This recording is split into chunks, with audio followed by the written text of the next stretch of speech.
وعلى آلك وأصحابك يا نور الله۔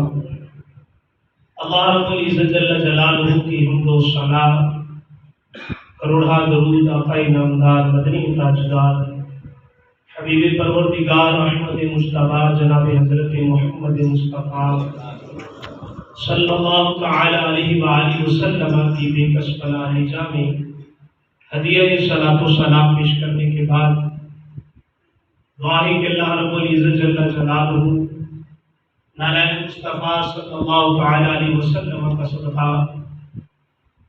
مجھے سچ اور حق بیان کرنے کی توفیق عطا فرمائے۔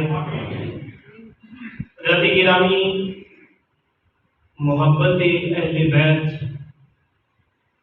بڑی ضروری ہے، اور بالخصوص یہ ایام حضرت سیدنا امام حسین رضی اللہ تعالی عنہ کی شہادت مبارکہ کے ایام ہیں۔ 10 محرم الحرام کو حضرت سیدنا امام حسین رضی اللہ تعالی عنہ کی شہادت مبارکہ ہے۔ حضرت امام حسین رضی اللہ تعالی عنہ 5 شعبان المعظم 4 ہجری کو جب آپ کی ولادت باسعادت ہوئی، نبی کریم صلی اللہ علیہ وسلم کی بارگاہ میں عرض کیا گیا، یا رسول اللہ صلی اللہ علیہ وسلم، حضور مبارک کو اللہ نے آپ کو نوازہ عطا فرمایا۔ سبحان اللہ، سبحان اللہ۔ نبی کریم صلی اللہ علیہ وسلم تشریف لائے اور حضور علیہ السلام نے گھٹی عطا فرمائی، اپنا لعاب دہن حضور نے عطا فرمایا، اور حضرت امام حسین رضی اللہ تعالی عنہ کے والد گرامی حضرت علی المرتضیٰ شیر خدا رضی اللہ تعالی عنہ سے حضور نے ارشاد فرمایا، علی ان کا نام کیا رکھا ہے؟ عرض کی، یا رسول اللہ حرب، کیونکہ حضرت علی جب موجود تھے، جان سے بڑی محبت تھی، تو عرض کی، یا رسول اللہ میں نے ان کا نام حرب رکھا ہے۔ حضور علیہ السلام نے ارشاد فرمایا، حرب نہیں، اس کا نام حسین ہے۔ سبحان اللہ، اس کا نام حسین ہے۔ بڑے کا نام حسن اور چھوٹے کا نام حضور نے حسین رکھا۔ میرے آقا صلی اللہ علیہ وسلم نے ارشاد فرمایا، الحسن والحسین سید شباب اہل الجنہ، فرمایا میرا حسن اور حسین جنتی نوجوانوں کے سردار ہیں۔ سبحان اللہ۔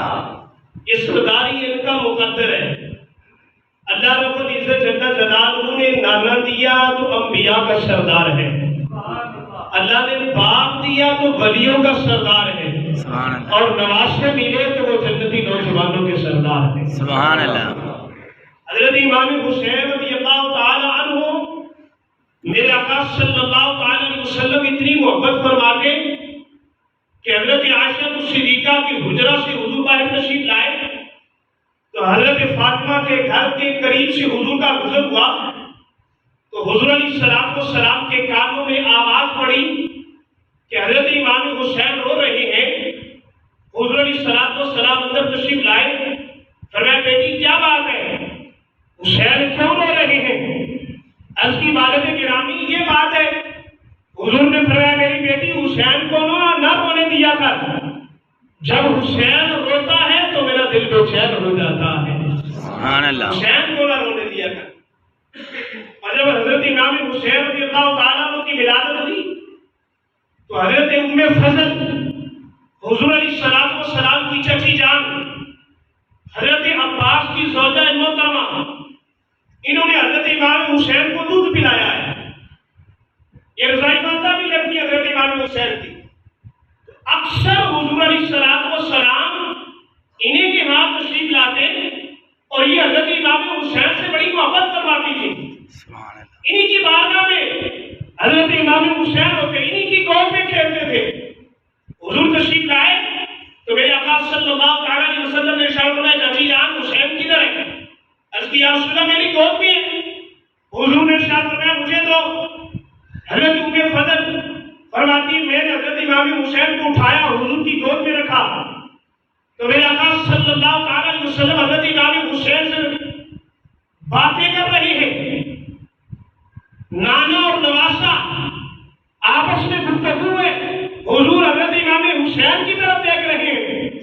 حضرت امام حسین حضور کی جانب دیکھ رہے ہیں. سبحان یہ محبت ہے.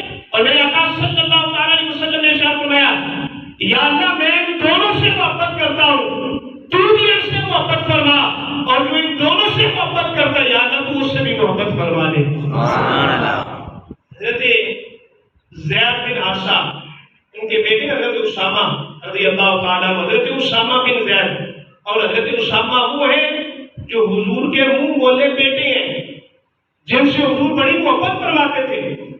کہتے میں کسی حاجت کے لیے حضور علیہ الصلوۃ والسلام کی بارگاہ میں حاضر ہوا تو میں نے دیکھا کہ حضور علیہ الصلوۃ والسلام نے چادر اوڑھی ہے اور چادر کے نیچے کوئی چیز ہے. کہتے میرے ذہن میں خیال آیا کہ میں پوچھوں کوئی حضور کیا ہے. کہتے میں نے ہمت نہیں کی, جو اپنی حاجت تھی وہ میں نے پیش کر دی. حضور نے حل فرمائی. کہتے پھر میں نے عرض کر دیا کہ یا رسول اللہ چادر کے نیچے کیا ہے, کوئی چیز ہے حضور. میرے آقا صلی اللہ علیہ وسلم نے یوں چادر مبارک کو اٹھایا تو حضرت اسامہ بن زید کہتے ہیں میں نے دیکھا کہ دائیں کان پر حضرت امام حسن ہے اور بائیں کان پر حضرت امام حسین ہے. سبحان اللہ. دونوں آقا کریم صلی اللہ علیہ وسلم کی گود اندر کے اندر کھیل رہے ہیں. اور پھر وہ وقت آیا کہ حضرت ام فضل کہتی ہے میں نے حضور کی گود میں حضرت امام حسین کو رکھا. حضور مسکرا رہے ہیں. چند لمحوں کے بعد جب میں واپس آئی تو حضور علیہ الصلوۃ والسلام کی آنکھیں اشکبار ہیں. میں نے عرض کیا یا رسول اللہ کیا وجہ ہے, حضور آپ کیوں رو رہے ہیں, کیوں آنکھیں اشکبار ہو گئی ہیں. حضور علیہ الصلوۃ والسلام نے ارشاد فرمایا ابھی جبریل آئے تھے اور انہوں نے آ کر یہ خبر دی ہے کہ یا رسول اللہ آپ کی اس نواسے کو, آپ کی امت کلمہ پڑھنے والے لوگ ایسے جو ہیں یا رسول اللہ آپ کے اس نواسے کو شہید کر دیں گے. حضور فرماتے جب ان کی شہادت کی خبر میرے کانوں میں پہنچی تو فرمایا اس وجہ سے میری آنکھیں اشکبار ہو گئی. حضور علیہ الصلوۃ والسلام کو اس وقت علم ہو گیا تھا کہ حسین کو شہید کر دیا جائے گا. اور حضرت امام حسین رضی اللہ تعالیٰ عنہ کو بھی اس بات کا علم ہے کہ مجھے شہید کر دیا جائے گا. لیکن حضرت امام حسین رضی اللہ تعالیٰ عنہ آپ پیچھے نہیں ہٹے. علم ہے کہ مجھے شہید کر دیا جائے گا. میدان کربلا لگ گیا, میدان کربلا میں پہنچ گئے. حضرت امام حسین رضی اللہ تعالیٰ عنہ کی جانب ہے اور 22,000 کا لشکر ایک جانب ہے. حضرت امام حسین رضی اللہ تعالیٰ عنہ آپ نے وہاں کہا لوگوں سن لو, کل قیامت کو یہ نہ کہنا کہ ہمیں علم نہیں ہے, ہمیں پتہ نہیں تھا.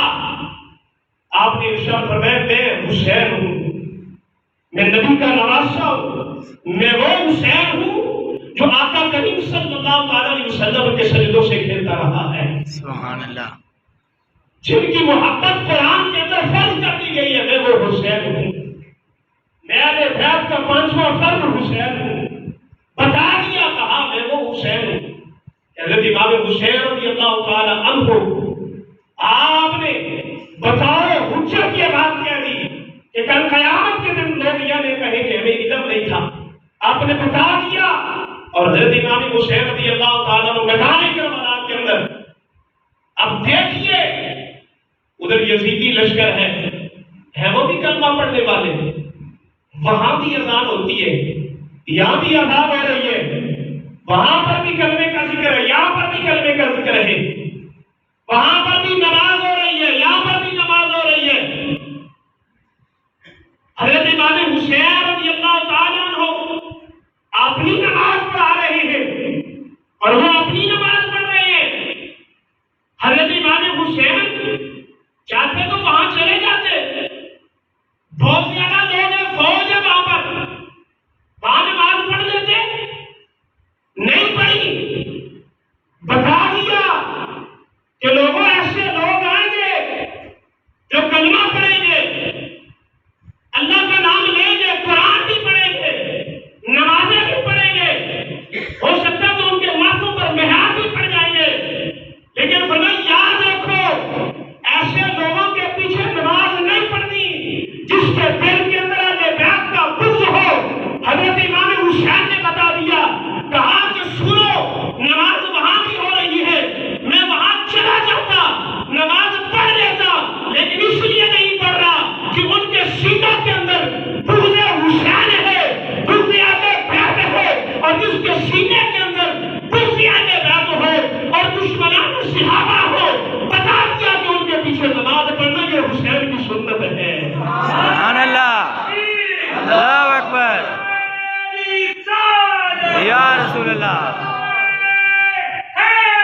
یا علی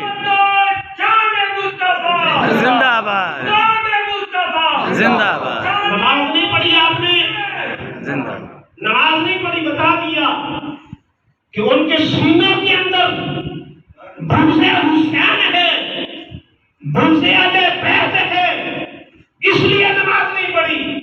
آج ہمارے بندے پھسل جاتے ہیں کہ جی نماز ہی پڑھی ہے تو کوئی بات نہیں، جہاں مرضی ہے پڑھ لو۔ میں کہتا ہوں یہ دیکھو اس کا ایمان سلامت بھی ہے یا نہیں جس کے پیچھے نماز پڑھ رہے ہیں۔ آج کچھ لوگ اعتراض کرتے ہیں، کوئی شخص بھی ہو، زیاد عمر بکر کہتا ہے اعتراض ہے کہ فلاں بندے کا قرآن درست نہیں ہے، اس کے پیچھے نماز نہیں۔ میں کہتا ہوں یہ بھی تو دیکھا کرو نا کہ جس کا ایمان درست نہیں ہے اس کے پیچھے نماز کیسے ہو جاتی ہے۔ سبحان اللہ، یہ بھی تو دیکھا کرو نا، دین کا ایک جز لے لیا، دین کے ایک جز کو چھوڑ دیا، جس کا ایمان درست نہیں ہے اس کی نماز بھی پڑھتے ہو، اس کی نماز جنازہ بھی پڑھتے ہو، پھر یہ کون سا دین ہے؟ مجھے بھی تو بتاؤ نا۔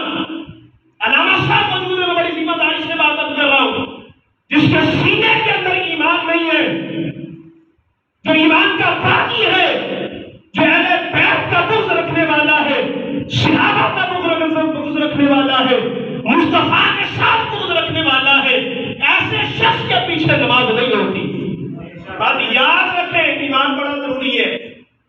آج ہمارے لوگ سمجھتے ہیں رمضان آتا ہے نا، غلام بندہ جی قرآن بڑا سورہ پڑھتا ہے، قرآن بڑا اچھا پڑھتا ہے، قرآن کی جانچ پڑتال ہم کر لیتے ہیں، کبھی ایمان کی بھی جانچ پڑتال کیا کرو، اس کا ایمان بھی صحیح ہے یا نہیں ہے۔ ایمان کی جانچ پڑتال نہیں ہم کرتے، ہم صرف اس چیز کو جو ہے جانچ پڑتال کر لیتے ہیں۔ میں بات عرض کر دوں، یہاں پر اہل طریقت لوگ ہیں اور بالخصوص زیادہ آستانہ علی علی پور سیدہ شریف نقشبندی حضرات موجود ہیں۔ میں خود الحمدللہ نقشبندی ہوں، نقشبندیوں کی بات عرض کر رہا ہوں، حوالہ نہ ہو تو ذمہ داری سے یہ بات عرض کر رہا ہوں۔ یعنی آپ آستانے سے جا کے پوچھ سکتے ہیں کہ ہمارے قاری صاحب نے یہ بات کہی ہے، یہ بات ہے یا نہیں ہے۔ حضور قبلہ امیر ملت پیر سید جماعت علی شاہ صاحب رحمۃ اللہ تعالی علیہ آستانہ علی علی پور سیدہ شریف کے تاج، آپ حرمین شریف میں چلے گئے، مکہ میں چلے گئے۔ آج بھی لوگوں کو ہوتا ہے کہ مکے میں جانے کے لوگ نماز ان کے پیچھے نہیں پڑھتے۔ او بھائی معاملہ ایمان کا ہے، ایمان درست نہیں ہے ان کا، عقیدہ درست نہیں ہے ان کا۔ یہ بات عرض کرنے لگا ہوں، قرآن تو وہ بھی بڑا سونا پڑھتے ہیں، تو پھر پڑھ لینی چاہیے نماز۔ میں کہتا ہوں قرآن سے بہتر ایمان ہے۔ کتنے ایسے لوگ ہیں جن کو قرآن نہیں آتا؟ یہاں پر ہمارے مجمع کے اندر کئی ایسے لوگ ہوں گے کہ جن کو قرآن نہیں آتا، کیا آپ ان کو دار اسلام سے خارج کر دیں گے؟ ان کو بے ایمان کہیں گے؟ نہیں، وہ ایمان والے ہیں، ان کے سینوں میں ایمان ہے، تو وہاں معاملہ ایمان کا ہے۔ تو آپ امیر ملت پیر سید جماعت علی شاہ صاحب رحمۃ اللہ تعالی علیہ کو پکڑ لیا، پولیس نے گرفتار کر لیا، آپ نماز میں ان کے پیچھے پڑھتے تھے، گرفتار کر کے لے گئے مفتی کے پاس، قاضی کے پاس۔ آپ نماز نہیں پڑھتے، آپ نے فرمایا تمہارا عقیدہ درست نہیں ہے، تمہارا ایمان درست نہیں ہے، میں کیسے نماز پڑھوں؟ قاضی آپ جانتے ہیں سزا ملے گی، آپ کے خلاف کارروائی ہو سکتی ہے۔ آپ نے ایک جملہ کہا، آج بھی وہ تاریخ کے اندر رقم ہے، آپ نے اپنی گردن پر ہاتھ مارا، کہا یہ میرے ملت جماعت علی شاہ کی گردن کاٹ ہو سکتی ہے لیکن کسی نجدی کے پیچھے جھک نہیں سکتی۔ سبحان اللہ، گردن پہ ہاتھ مارا، میں یہ گردن کٹ سکتی ہے، کٹ جائے کوئی پرواہ نہیں، کہ ہمارے آقا امام حسین کو تو بھی میدان کربلا میں گردن کٹا دی تھی نا، یہ کٹ جائے گردن، میں کوئی پرواہ نہیں ہے، لیکن یہ کسی نجدی کے پیچھے جھک نہیں سکتی۔ حضرات گرامی، یہ بات میں اس لیے عرض کر رہا ہوں کہ دین کا ایک جز نہ دیکھا کریں، دونوں جز دیکھا کریں۔ دین کے دونوں چیز دیکھیں. ایمان بڑا ضروری ہے. ایمان کے بغیر بندہ کامل ایمان والا ہی نہیں ہو سکتا. ایمان والا ہی نہیں ہو سکتا. میں نے یہ بھی بات کی تھی کہ ایک شخص خانہ کعبہ چلا جائے, آب زمزم سے غسل کر لے, خانہ کعبہ کے اندر چلا جائے, وہاں نفل پڑھے, عبادت کرے, اس کی عبادت قبول نہیں اگر دل کے اندر بغض مصطفیٰ ہے, بغض صحابہ ہے, بغض اہل بیت ہے, تو اس کی نماز قبول نہیں ہے. اگر وہ یہاں مصلی کے اوپر بھی نماز پڑھتا ہے اور دل کے اندر حب مصطفیٰ ہے تو خدا کی قسم اس کی نماز قابل قبول ہے, اس کی نماز قبول ہے.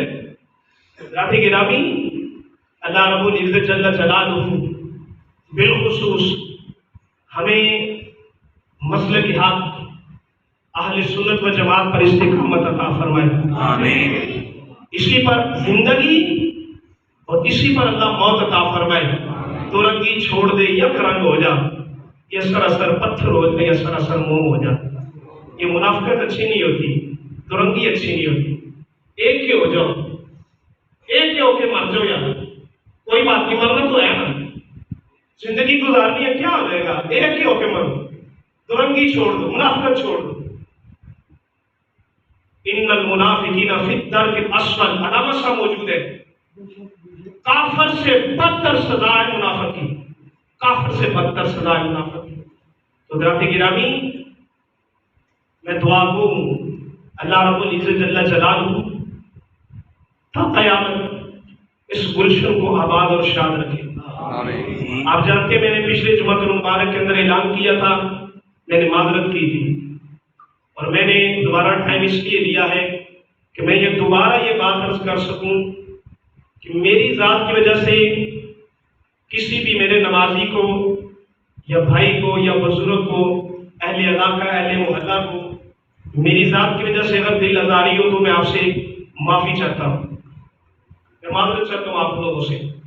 ایک دوسری بات یہ ہے کہ یہ جب سے گلشن بن رہا ہے اور قیامت تک بنتا رہے گا انشاءاللہ, یہ آباد رہے گا, تو اس کے ساتھ معاونین جب سے اس کی بنیاد رکھی گئی ہے ماشاءاللہ بہت سارے نام ہیں, انہوں نے بڑا تعاون کیا, مالی لحاظ سے بھی, وقت کے لحاظ سے بھی بڑی بڑی قربانیاں پیش کی ہیں. نور حسین صاحب ان کے والد گرامی تھے, ان کے چچا جان رانا منیر حسین صاحب, ان کے بھائی مولوی خالد حسین صاحب, رانا غلام مصطفیٰ نقشبندی صاحب ان کے والد گرامی, اور بہت سارے دوست احباب تھے. بالخصوص اس مسجد کے ساتھ بہت زیادہ محبت رکھنے والے, اور آج مجھے ان کے وہ الفاظ بھی یاد ہیں. میری مراد حاجی محمد اکرم انصاری, اللہ تعالیٰ ان کی قبر پر کروڑوں رحمتوں کا نزول فرمائے. آمین. جب یہ مسجد شہید ہوئی تو انہوں نے یہ بات کہی کہ اب صاحب میں انشاءاللہ اپنا مالی طاقت اپنی جتنی بھی ہے وہ ساری یہاں پر صرف کر دوں گا. اور الحمدللہ انہوں نے اس مسجد کو بنانے میں, سجانے میں, آباد کرنے میں بڑا تعاون کیا ہے. اللہ پاک ان کی قبر پر کروڑوں رحمتوں کا نزول فرمائے. وہ مجھے ہر لمحہ یاد آتے ہیں کیونکہ میری زندگی پر بھی ان کے بڑے احسانات ہیں. ان کا مرشد اللہ رب العزت ان کی قبر پر کروڑوں رحمتوں کا نزول فرمائے. اور میں آخر میں یہ بات عرض کر رہا ہوں, جتنے بھی یہاں پر موجود ہیں تمام میرے بھائی ہیں. میری ذاتی طور پر کسی کے ساتھ کوئی دشمنی نہیں ہے, نہ ہی میرے دل کے اندر کسی کے لیے کوئی بغض ہے. اگر کسی کے سینے میں میرے لیے کوئی بغض ہے تو وہ معاملہ اللہ کے سپرد ہے, کیونکہ کسی کے دل میں کیا ہے میں یہ نہیں جانتا, میرے دل میں کیا ہے میں یہ جانتا ہوں. تو لہذا ہمارے نئے امام صاحب تشریف لائے, آپ احباب سے گزارش ہے کہ ان کی عزت کریں, ان کی تقسیم کریں, ان کے ساتھ محبت کریں اور اس گھر کو آباد کرنے کی کوشش کریں. کیونکہ میں نے اتنا بڑا جو فیصلہ لیا ہے آپ احباب جانتے ہیں کہ آج سے چند سال پیچھے چلے جائیں تو یہ وہی مسجد تھی اور یہ وہی سڑک ہے کہ گٹروں کا پانی اندر آتا تھا، لیکن الحمدللہ آج یہ سونے کی چڑیا بن چکی ہے۔ یہ آپ کا تعاون ہے، آپ دوست احباب کی محبت ہے۔ لوگ کہتے ہیں جی گاڑی نے منزل پہ پہنچا دیا، تو میں کہتا ہوں اس میں کچھ ڈرائیور کا بھی جو ہے نا وہ حق ہوتا ہے۔ چلو میں یہ نہیں کہتا کہ میری بڑی محنت ہے، تھوڑی سی محنت ہماری بھی ہے، اللہ تعالیٰ اس کو قبول فرمائے اور اللہ رب العزت جل جلالہ اس کا اجر ہمیں دنیا اور آخرت میں عطا فرمائے۔ آمین وما علینا الا البلاغ۔